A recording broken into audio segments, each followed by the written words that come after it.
ಬಳ್ಳಾರಿ ಜಿಲ್ಲೆ ಸಂಡೂರು ತಾಲೂಕಿನ ಯರದಮನಹಳ್ಳಿ ಸಮೀಪದ ಬುರ್ಜಲ್ ಗುಡ್ಡದಲ್ಲಿ ನೆಲೆಸಿರುವ ಶ್ರೀ ಮಲ್ಲದಾಸ ಸ್ವಾಮಿ ಗವಿಮಠ ಆಶ್ರಮ ಭಕ್ತರ ಭಕ್ತಿ, ಧ್ಯಾನ ಮತ್ತು ಸೇವೆಯ ಪ್ರಮುಖ ಆಧ್ಯಾತ್ಮಿಕ ಕೇಂದ್ರವಾಗಿ ಬೆಳೆಯುತ್ತಿದೆ. ಪ್ರಕೃತಿ ಸೌಂದರ್ಯದ ನಡುವೆ ಬೆಟ್ಟಗುಡ್ಡಗಳ ನಡುಭಾಗದಲ್ಲಿರುವ ಈ ಪವಿತ್ರ ತಾಣ ಭಕ್ತರಿಗೆ ಮನಃಶಾಂತಿ ಮತ್ತು ಆಧ್ಯಾತ್ಮಿಕ ಪ್ರೇರಣೆಯನ್ನ ನೀಡುತ್ತಿದೆ. ಈ ಆಶ್ರಮಕ್ಕೆ ಪ್ರತಿದಿನವೂ ಸುತ್ತಮುತ್ತಲಿನ ಗ್ರಾಮಗಳಷ್ಟೇ ಅಲ್ಲದೆ ದೂರಿನ ಭಾಗಗಳಿಂದಲೂ ಭಕ್ತರು ಭೇಟಿ ನೀಡಿ ಶ್ರೀ ಮಲ್ಲದಾಸ ಸ್ವಾಮಿಗಳ ದರ್ಶನ ಪಡೆದು ಆಶೀರ್ವಾದ ಪಡೆಯುತ್ತಿದ್ದಾರೆ.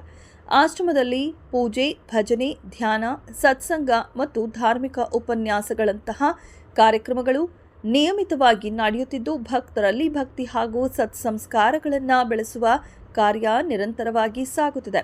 ಹಬ್ಬ ಹರಿದಿನಗಳು ಹಾಗೂ ವಿಶೇಷ ಸಂದರ್ಭಗಳಲ್ಲಿ ಆಶ್ರಮದಲ್ಲಿ ವಿವಿಧ ಧಾರ್ಮಿಕ ಕಾರ್ಯಕ್ರಮಗಳು, ಮಹಾಪೂಜೆಗಳು ಮತ್ತು ಭಜನಾ ಸೇವೆಗಳು ಅದ್ಧೂರಿಯಾಗಿ ಜರುಗುತ್ತವೆ. ಈ ವೇಳೆ ಅನೇಕ ಭಕ್ತರು ಭಕ್ತಿ ಭಾವದಿಂದ ಪಾಲ್ಗೊಂಡು ಸೇವೆ ಸಲ್ಲಿಸುತ್ತಾರೆ. ಗ್ರಾಮೀಣ ಪ್ರದೇಶಗಳಲ್ಲಿ ಆಧ್ಯಾತ್ಮಿಕ ಜಾಗೃತಿ ಮೂಡಿಸುವ ಉದ್ದೇಶದಿಂದ ಶ್ರೀ ಮಲ್ಲದಾಸ ಸ್ವಾಮಿಗಳು ನಡೆಸುತ್ತಿರುವ ಸೇವಾ ಚಟುವಟಿಕೆಗಳು ಭಕ್ತರ ಮೆಚ್ಚುಗೆಗೆ ಪಾತ್ರವಾಗಿದೆ.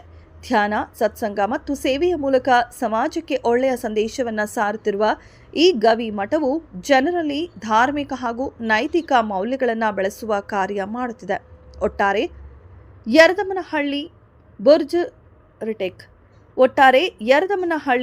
ಬುರ್ಜಲ್ ಗುಡ್ಡದ ಶ್ರೀ ಮಲ್ಲದಾಸ ಸ್ವಾಮಿ ಗವಿಮಠ ಆಶ್ರಮ ಭಕ್ತರಿಗೆ ಭಕ್ತಿ, ಧ್ಯಾನ ಮತ್ತು ಸೇವೆಯ ಮಹತ್ವವನ್ನು ಸಾರುವ ಪವಿತ್ರ ಹಾಗೂ ಪ್ರೇರಣಾದಾಯಕ ಆಧ್ಯಾತ್ಮಿಕ ತಾಣವಾಗಿ ಪ್ರಸಿದ್ಧಿ ಪಡೆಯುತ್ತಿದೆ.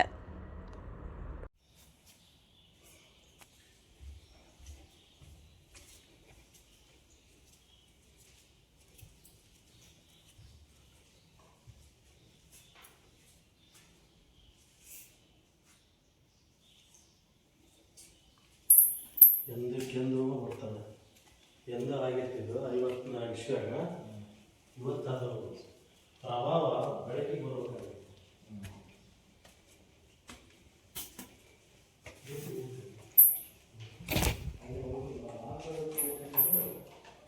ಎಕರೆ ಬಿದ್ದುಬಿಟ್ಟು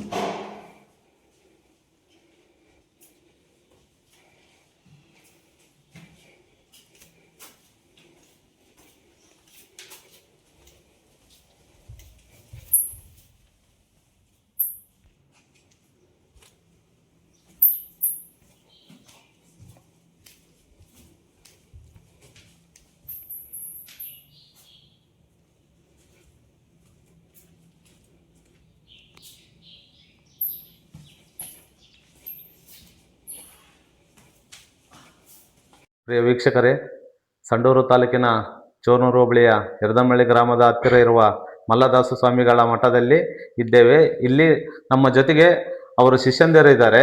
ಅವರ ಬಗ್ಗೆ ಇತಿಹಾಸವನ್ನು ತಿಳ್ಕೊಳ್ಳೋಣ. ಅಣ್ಣ ನಮಸ್ಕಾರ. ನಮಸ್ಕಾರಪ್ಪ. ನಮಸ್ಕಾರ.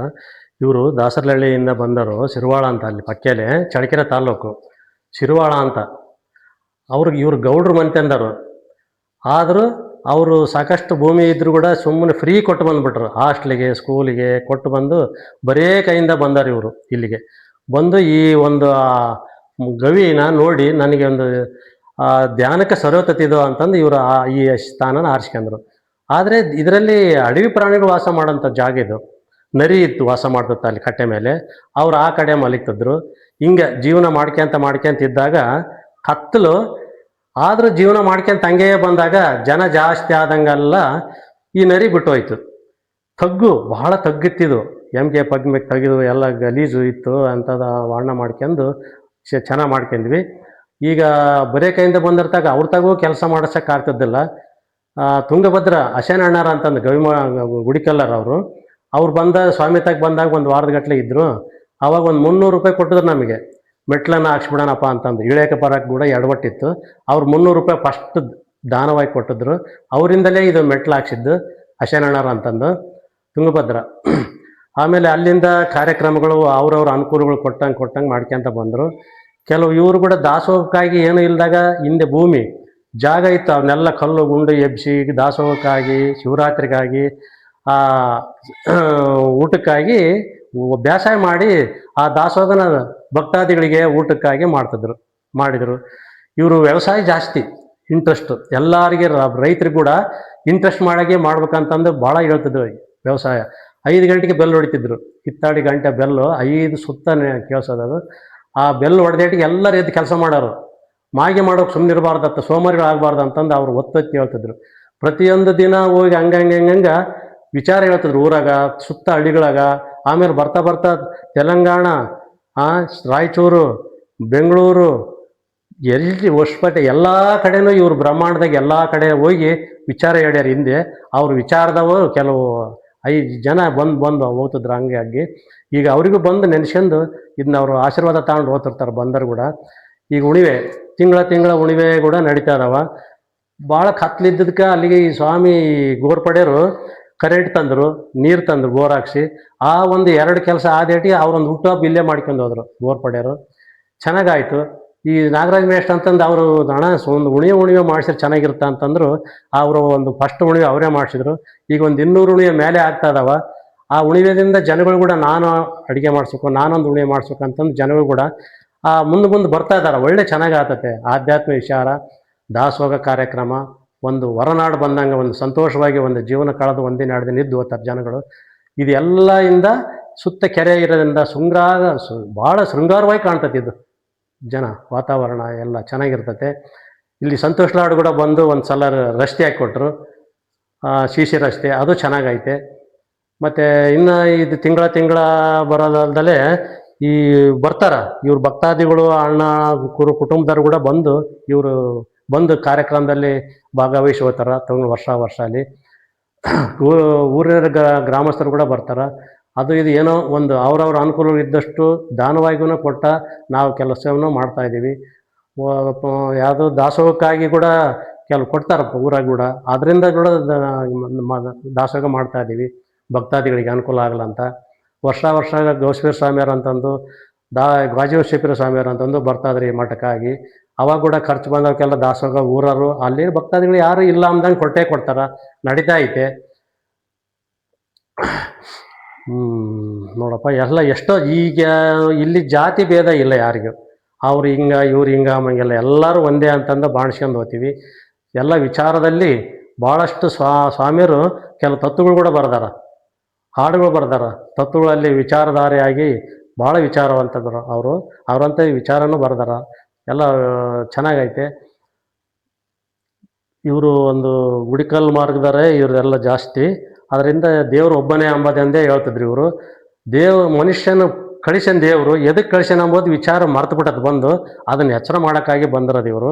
ಪ್ರಪಂಚ ಇದು ಎಷ್ಟು ದಿನ ಇರ್ಬೋದು, ಒಂದಿನ ಹೋದರೆ ನಾವು ಆ ವಿಚಾರ ಇವರು ಒತ್ತಿ ಹೇಳ್ತಿದ್ರು. ಯಾವಾಗ ವಿಚಾರದಲ್ಲಿ ಮನುಷ್ಯ ಬಂದನ, ಬ್ರಹ್ಮಾಂಡ ಇವನಿಗೆ ಕೊಟ್ಟನ, ಸೂರ್ಯಚಂದ್ರ ಕೂಡ ಇವನಿಗೆ ಕೊಟ್ಟನ ದೇವರು. ನೀರು ಗಾಳಿ ಬೆಳಕು ಸೂರ್ಯಚಂದ್ರ ಬ್ರಹ್ಮಾಂಡ ಎಲ್ಲ ಇವನಿಗೆ ಕೊಟ್ಟು, ಆದ್ರೆ ನೀನು ಮಾತ್ರ ನನ್ನ ನೆನೆ ಅಂತಂದು ದೇವರೇ ಹೇಳ್ಯಾನ. ಆ ಥರ ಇವ್ರು ಹೇಳ್ತಿದ್ರು ಅವಾಗ ಕೂಡ. ಮೊದಲಿದ್ದ ದೇವ್ರು ಒಬ್ಬನೇ, ಇದೇ ಜಾಸ್ತಿ ಹೇಳ್ತಿದ್ರು ಅವ್ರು. ಯಾವಾಗ್ಯೂ ಬಸವಣ್ಣವ್ರದ್ದು ಜಾಸ್ತಿ ಹೇಳ್ತಿದ್ರು. ಇವರೆಲ್ಲ ವಿಚಾರದಲ್ಲಿ ಭಾಳಷ್ಟು ಅನುಕೂಲವಾಗಿ ಮಾಡ್ತಿದ್ರು. ಜನಗಳು ಈಗ ಬಂದು ಹಂಗೆ ಉಣಿಗಳು ಮಾಡ್ಕೊಂಡು ಹೋಗ್ತಿರ್ತಾರೆ. ಈ ಒಂದು ವಾತಾವರಣ ಚೆನ್ನಾಗೈತೆ ಅಂತಂದು ಸುತ್ತ ಕೆರೆ ನೀರು ವಾತಾವರಣ ನೋಡಿ ಶೃಂಗಾರವಾಗಿರೋದ್ರಿಂದ ಸಂತೋಷ ಬೀಳ್ತಿರ್ತಾರೆ. ವರ್ಷಕ್ಕೊಂದ್ಸಲ ಎಷ್ಟೋ ದೂರದಿಂದ ಬಂದು ಜೀವನ ಮಾಡ್ಕೊಂಡು ಇಲ್ಲಿ ಇದ್ದು ಹೋಗ್ತಾರೆ. ಚೆನ್ನಾಗೈತೆ. ನೀವು ಬಂದಿರೋ ನೋಡಿದ್ರು ಕೂಡ ನೀವು ಒಂದ್ಸಲ ಬರ್ರಿ, ನೋಡ್ಕೊಂಡು ಹೋಗ್ರಿ.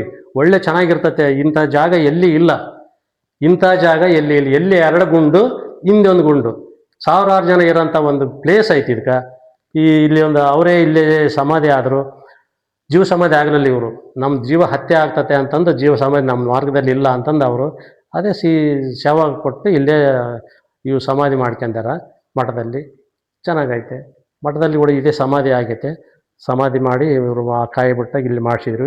ಎಲ್ಲ ಭಕ್ತಾದಿಗಳು ಎಲ್ಲ ಭಾಳಷ್ಟು ಕಡೆಯಿಂದ ಬರ್ತಾ ಇದ್ದಾರೆ. ಚಳ್ಳಕೆರೆ, ದುರ್ಗ, ತೆಲಂಗಾಣ, ರಾಯಚೂರು, ಎಮ್ಮಿಗನೂರು, ಭಾಳಷ್ಟು ಎಲ್ಲಿ ಅಂತ ಹೇಳ್ತೀವಿ ಎಲ್ಲ ಕಡೆ ಬಂದು ಇವ್ರ ಆಶೀರ್ವಾದ ಏನು ಮೊದಲು ಹೇಳಿದ್ರಲ್ಲ ಅವ್ರ ಆಶೀರ್ವಾದದಿಂದ ಬಂದು ಹೋಗ್ತದೆ ಅದಾರ ಜನಗಳು. ಅನುಕೂಲ ಐತೆ. ನೀವು ಬಂದು ಒಂದ್ಸರಿ ನೋಡ್ಕೊಂಡು ಹೋಗ್ರಿ, ಎಲ್ಲರೂ ಒಳ್ಳೇದಾಗುತ್ತೆ ನಿಮಗೆ ಕೂಡ. ಇವ್ರದ್ದು ಯಾವ ಊರು? ಶಿರ್ವಾಳ. ಹೋಗ ಫಸ್ಟ್ಗೆ ಹೇಳಿ ನೀವು.